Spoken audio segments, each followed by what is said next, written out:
हाय दोस्तों, मेरा नाम इशमीत और आप देख रहे हो वेब स्क्रीन टीवी। और मनी हाइस्ट का सीजन 5 आ चुका है और साथ ही साथ हम लोग जानते हैं कि ये सीजन जो है वो आधा अधूरा है। इस सीजन का एंड तो बहुत ही ज्यादा सैड था, बट भाई लोग टेंशन मत करो, इसका वॉल्यूम 2 भी आने वाला है जो कि हमें दिसंबर में देखने मिलेगा। और अगर वॉल्यूम 1 की बात करें तो इसमें हमें 5 एपिसोड देखने मिले और इस वीडियो में मैं करूंगा एपिसोड 5 की एक्सप्लेनेशन।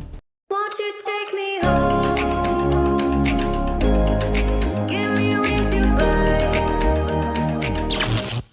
तो मनी हाइस्ट पार्ट 5 वॉल्यूम 1 में थे सिर्फ 5 एपिसोड और बाकी के एपिसोड हमें देखने मिलेंगे वॉल्यूम 2 में, जो कि दिसंबर को रिलीज होने वाली है। होप्स हो कि वॉल्यूम 2 सारे सीजन से कई ज्यादा बेहतर हो। तो भाई लोग, मनी हाइस्ट के लास्ट एपिसोड में हमने देखा कि सगाता की आर्मी से लड़ते लड़ते प्रोफेसर की टीम अलग अलग हो गई है, जिसमें एक तरफ टोक्यो, डेनवर्स और मनीला है और दूसरी तरफ रियो, लिस्बन और मोनिका। तब इन लोग के अलग होने का फायदा उठाएगा गंडिया, क्योंकि गंडिया पहले से ही टोक्यो का दुश्मन है, तो अब टोक्यो को इस हालत में देखकर वो जरूर उस पर अटैक करेगा। तो अब एपिसोड के स्टार्टिंग में हम लोग देखते हैं बैक स्टोरी, जहाँ पे टोक्यो के साथ जो उसका बॉयफ्रेंड होता है उसको गोली लग जाती है और ये चीज टीवी पे दिखती है और टीवी पे उसे बर्लिन देखता है और टोक्यो को टीवी पे देखने के बाद बर्लिन प्रोफेसर को सजेस्ट करता है कि ये हमारी टीम के लिए सबसे बेस्ट कैंडिडेट होगी, जिससे प्रोफेसर तो इनकार करता है, बट लेकिन बर्लिन उसको बताता है टोक्यो के बारे में कि कैसे टोक्यो ने अपने आप को पुलिस के चंगुल से बचाया था और एकदम आसानी से उनके सिकंजे से बाहर भी आ गई। तो अब वहाँ पे देखते हैं कि टोक्यो जो है वो पुलिस से छुपते छुपाते हर वक्त अपने लवर को याद करती जिसको गोली से मारा गया पुलिस के द्वारा, और वो कैसे अभी तक उसके गम में जी रही है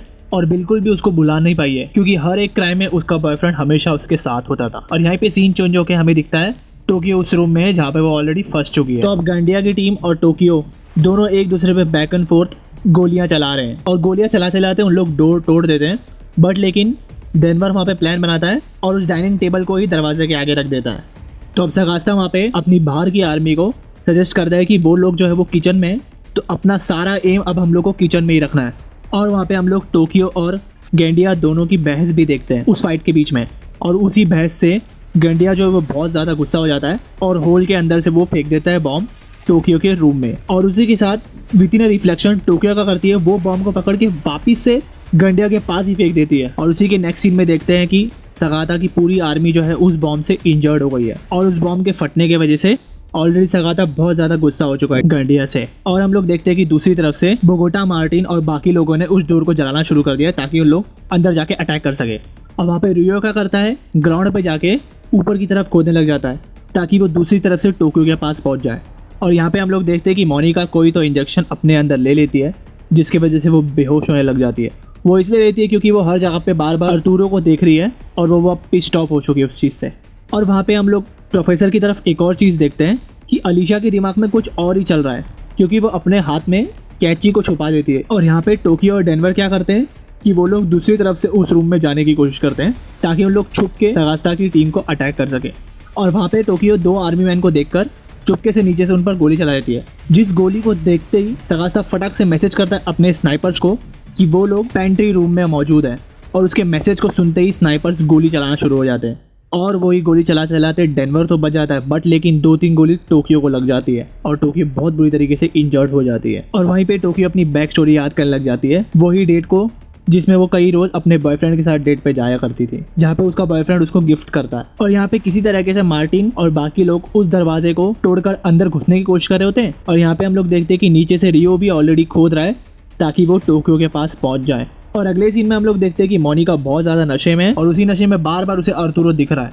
और फिर से सीन वहाँ पे मूव होता है जहाँ पे टोक्यो होती है और टोक्यो वहाँ पे ऐसी खराब हालत में भी रेडी हो जाती है उन लोगों से लड़ने के लिए। और जब डेनवर बोल रहा होता है कि अब हमें कैसे भी इनसे लड़ना ही पड़े क्योंकि अभी कोई रास्ता नहीं यहाँ से बाहर निकलने का, उसी वक्त मोनिका जाग जाती है और जागकर उनको बताती है कि एक हॉल है पीछे की तरफ जिसमें लिफ्ट के जरिए तुम लोग वहाँ से बाहर जा सकते हो। तो अब डेनवर उस लिफ्ट को खोलकर जाने के लिए बोलता है, बट लेकिन टोक्यो नहीं मानती क्योंकि टोक्यो ऑलरेडी इतनी इंजर्ड हो चुकी है, क्योंकि अगर वो वहाँ से जाएगी तो वो और ज़्यादा इंजर्ड हो जाएगी क्योंकि उसके हाथ और पैर दोनों जगह गोली लगी है। तो अब सगास्ता की आर्मी ने दरवाज़ा ब्लास्ट कर दिया और वो लोग पहुंच चुके अंदर। डेनवर और मनीला वहाँ से भाग चुके और बची सिर्फ अकेली टोक्यो जो अपनी पूरी जान लगाकर उन लोगों से लड़ती है।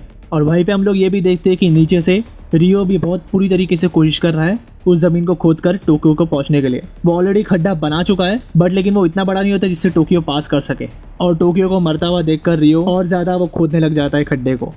और वहाँ पे हम लोग देखते हैं कि प्रोफेसर जो है वो बार बार टोक्यो को बोल रहा होता है उस लिफ्ट से कूदने के लिए, बट लेकिन टोक्यो उसकी एक बात नहीं मानती और टोक्यो लड़ती रहती है उन लोगों से। और लड़ते लड़ते टोक्यो पे बहुत सारी गोलियाँ चल जाती है और वो जब आँख खोल के देखती है तब उसके सामने खड़ा होता है गंडिया, और गंडिया बहुत ज़्यादा हंस रहा होता है कि अब मैं जीत चुका हूँ और तुम हार चुकी हो। बट लेकिन यहाँ पे हम लोग को एक ट्विस्ट देखने मिलता है कि टोक्यो ने ऑलरेडी जो उसके सीने पे ग्रेनेड लगे हैं उनकी पिन निकाल दी है, और उसी वक्त टोक्यो वहाँ पर हंसती है और बहुत बड़ा ब्लास्ट हो जाता है, और उस ब्लास्ट में टोक्यो मर जाती है।